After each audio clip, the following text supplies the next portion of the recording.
Salut à tous, ici le compteur. Aujourd'hui, on se retrouve pour des histoires d'obéissance malicieuse. L'histoire suivante est postée par I'm Not Sure. Au lycée, j'ai travaillé comme aide-soignante dans une maison de retraite locale. Je ne travaillais que le week-end parce que mes parents voulaient que je me concentre sur l'école pendant la semaine.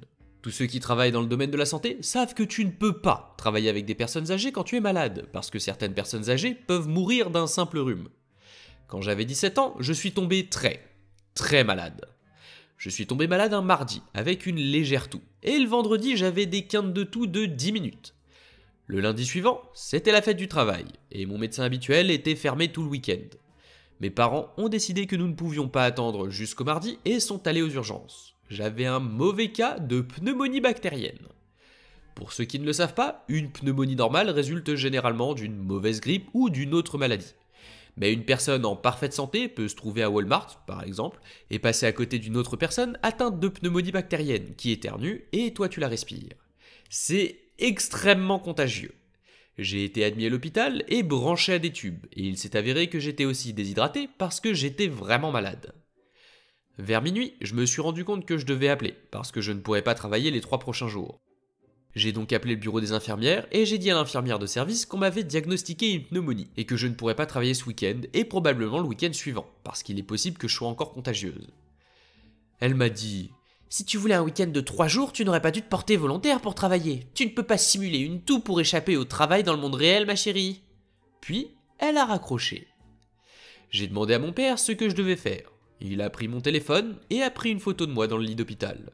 Puis nous avons obtenu une note signée du médecin et nous avons pris une photo de cette note. Il m'a ensuite dit de les envoyer par mail à la directrice des soins infirmiers de l'établissement. C'est ce que j'ai fait et je lui ai aussi dit ce que la grognasse d'infirmière m'avait dit. Le fait est que dans cet établissement, tous les appels passés au poste des infirmières sont enregistrés pour protéger l'établissement contre les poursuites judiciaires et ou pour protéger les résidents contre les soignants négligents. Ce qu'elle m'a dit a donc été enregistré.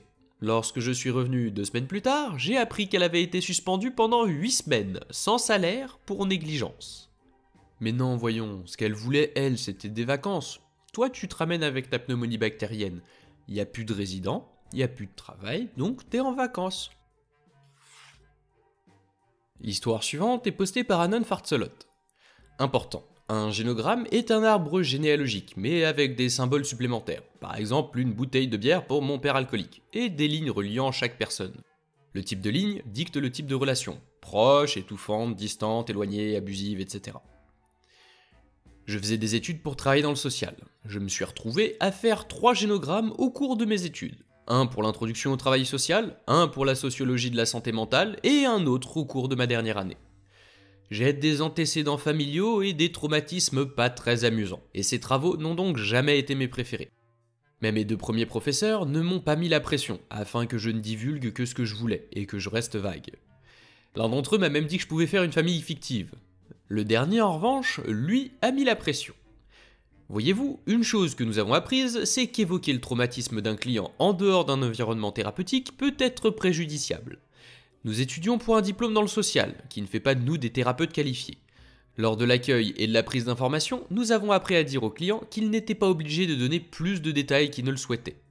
Et il y a toute une série de raisons à cela, mais je vous épargnerai le cours magistral. J'ai abordé ce sujet en classe après que ce professeur ait demandé un génogramme détaillé accompagné d'un essai de 5 pages sur ce que nous avons appris sur nous-mêmes. Un tiers de la classe a exprimé les mêmes réticences que moi. Son raisonnement était le suivant. Vous pourriez faire cela avec vos clients, et vous ne devriez pas leur demander de faire quelque chose que vous ne feriez pas vous-même. Faudrait que j'obtienne un diplôme d'études supérieures et que je devienne thérapeute ou psychologue. Mais bon. Le professeur ne nous a pas non plus donné de réponse lorsque nous lui avons demandé si des ressources pour une thérapie seraient fournies, si cela faisait ressortir le traumatisme passé d'un élève dont il avait besoin de parler. Oh, et bien sûr il a ajouté « Ceci ne sera partagé qu'avec moi et est 100% confidentiel, à moins que vous ne choisissiez de le partager. » Cela ne le concerne pas, et je ne veux pas partager mes affaires profondément personnelles avec cet homme. Ce n'est pas tant le devoir qui m'a dérangé que l'hypocrisie de tout cela.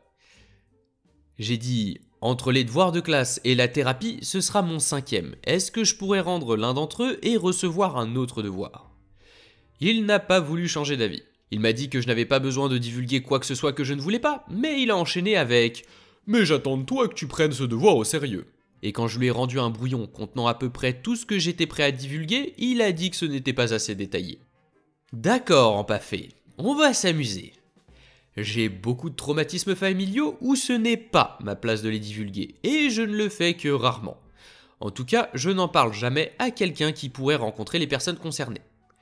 Mes traumas sont suffisamment embarrassants, mais certainement pas autant que d'autres. J'ai mis toute cette bouse sur le papier, et j'ai écrit à ce sujet. Puis, la semaine suivante, le professeur a demandé si des élèves voulaient partager leur génogramme, s'ils étaient à l'aise. Ma main s'est levée. Je vais vous épargner les détails, mais j'ai essentiellement donné à la classe un avertissement sur le contenu, pour permettre à quiconque de partir s'il est susceptible d'être mis mal à l'aise, une chose courante à l'école de travail social. Puis j'ai simplement partagé tout cela. Toutes les relations, et pourquoi elles étaient foutues, pourquoi je déteste mon père, pourquoi ma sœur en veut à ma mère, et tout le reste. J'ai souri tout le temps. Le professeur m'a remercié pour mon courage. Quelques élèves bougeaient sur leur chaise, se sentant mal à l'aise. D'autres ont souri. Puis mon amie s'est portée volontaire pour partager. Elle n'aimait pas non plus le devoir, mais elle n'est pas du genre à se disputer avec les professeurs. Sa présentation l'a emporté sur la mienne. La fille avait une famille vraiment dérangée. Et à la fin, elle était toute rouge, et tout le monde était super mal à l'aise. La personne suivante qui s'est portée volontaire pour partager était cette fille qui était en famille d'accueil. Je me demande si son partage était une obéissance malicieuse, mais le sien était le plus inconfortable à entendre. Elle s'est mise à pleurer à la fin. Une autre élève qui a également grandi dans une famille d'accueil s'est aussi mise à pleurer. Le professeur nous a ensuite coupé la parole. Un autre professeur a entendu et la semaine suivante, nous avons eu de sérieuses discussions en classe. Moi et les autres élèves qui ont partagé ont été dirigés vers le centre de santé mentale de l'école. LOL. Une autre enseignante avec qui j'avais de bonnes relations a pris de mes nouvelles et je lui ai raconté ce qui s'était passé. Je ne peux pas dire avec certitude ce qui s'est passé, mais cela a fait du bruit dans leur service. Cela fait plusieurs années que j'ai obtenu mon diplôme, mais j'ai entendu dire qu'il y avait maintenant un autre devoir de proposer si tu ne voulais pas faire le génogramme. Donc, la leçon est la suivante. Ne dis pas aux étudiants en travail social de faire quelque chose que tu leur dis de ne jamais faire à leurs clients. Et tu n'entres pas dans le travail social à moins d'être traumatisé de fou. Je trouve que les devoirs qui te demandent de partager un morceau de ta vie privée, c'est vraiment quelque chose qui devrait être sur la base du volontariat.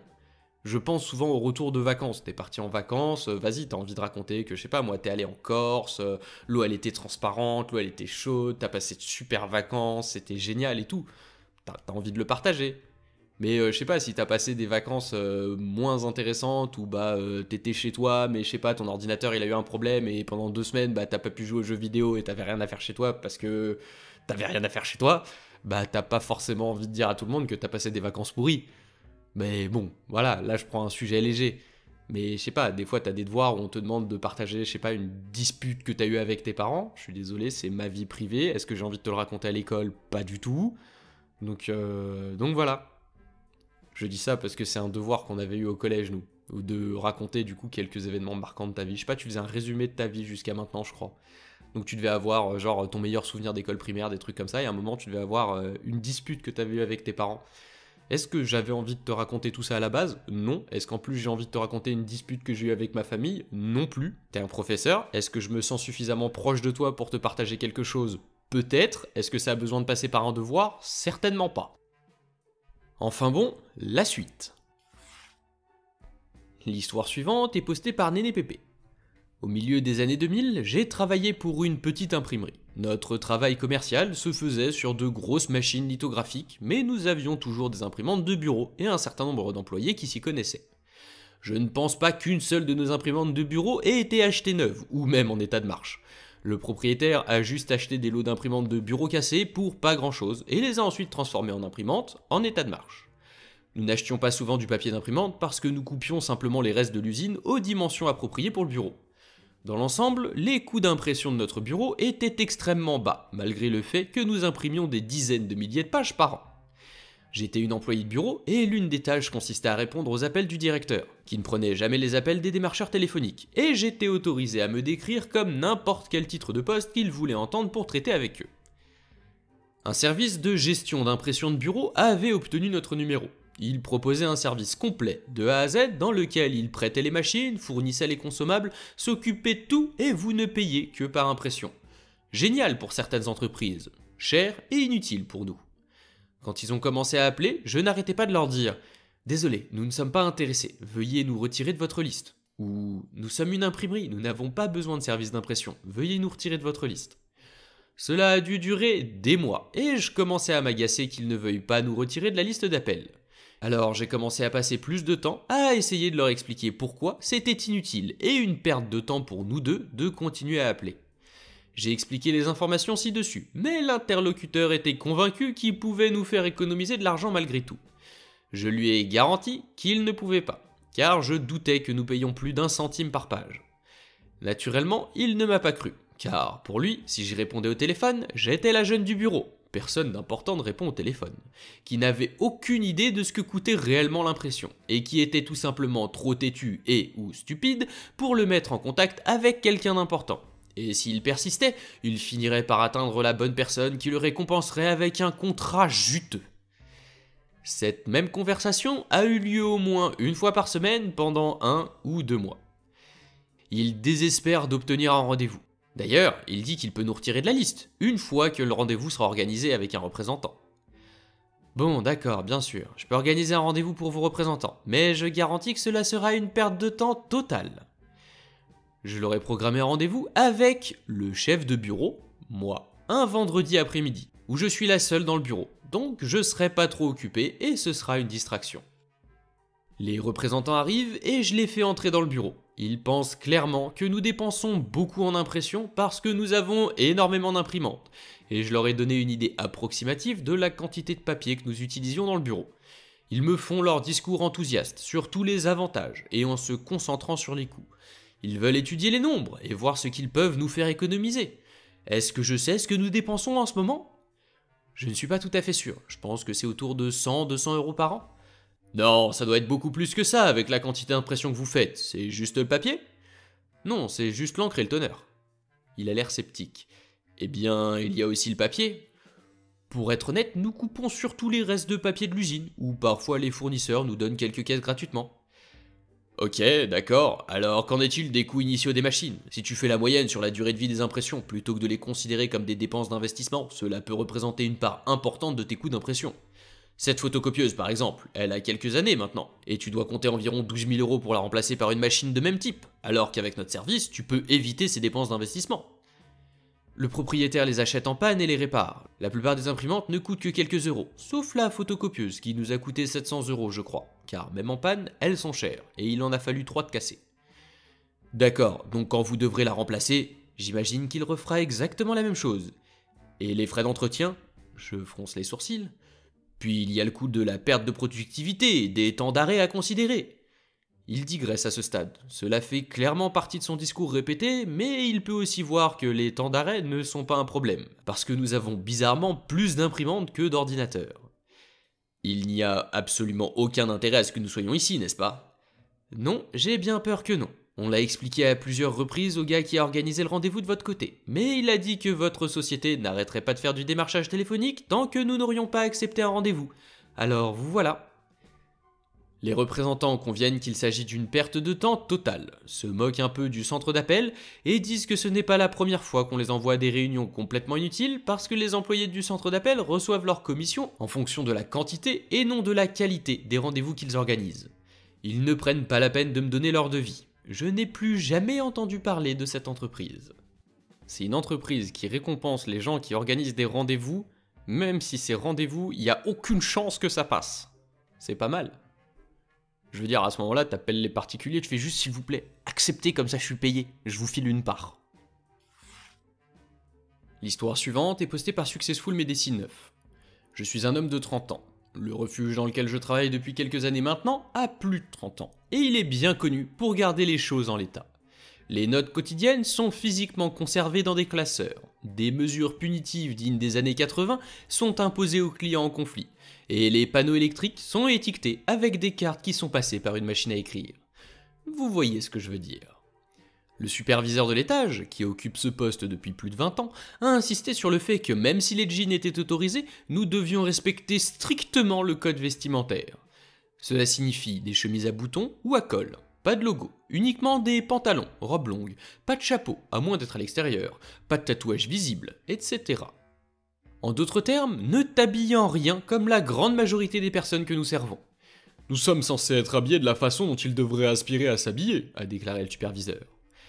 On m'a dit que d'autres membres du personnel, y compris des employés au-dessus de mon niveau de salaire, détestent depuis longtemps le code vestimentaire et ont essayé, en vain, de le changer pendant des années. Mais aucun d'entre eux n'était une petite bouse audacieuse comme moi. Compte tenu de mon expérience antérieure avec les populations négligées, je savais aussi que c'était une très mauvaise idée. En général, ce qui manque aux membres de ces communautés en termes de ressources financières est compensé par leur capacité à lire les gens et à gérer les émotions.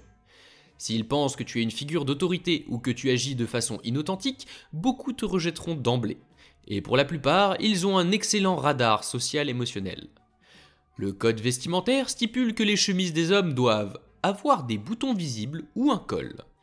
J'ai cousu 2 boutons près de ma hanche sur un t-shirt ordinaire et je l'ai porté.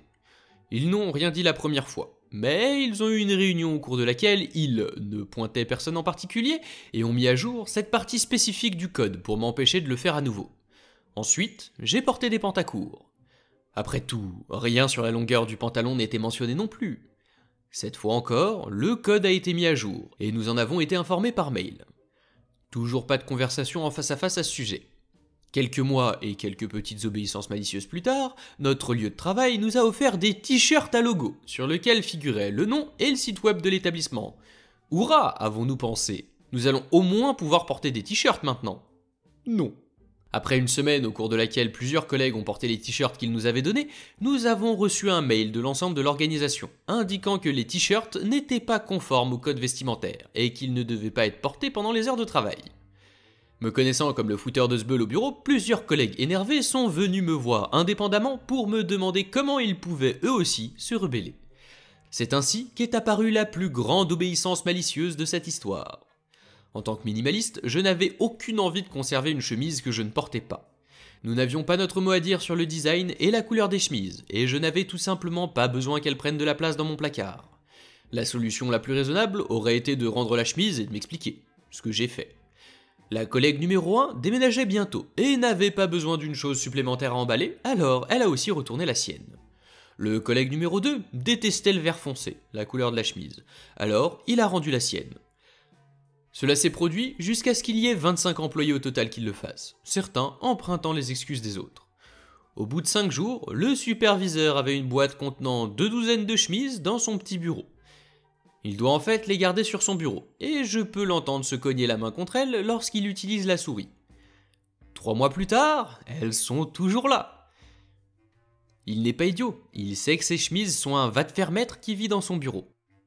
Il ne peut pas les donner au refuge, en raison d'une autre règle ridicule du manuel sur les dépenses organisationnelles. Et il fait 10 km à vélo pour se rendre au travail, alors les ramener à la maison n'est pas une option raisonnable.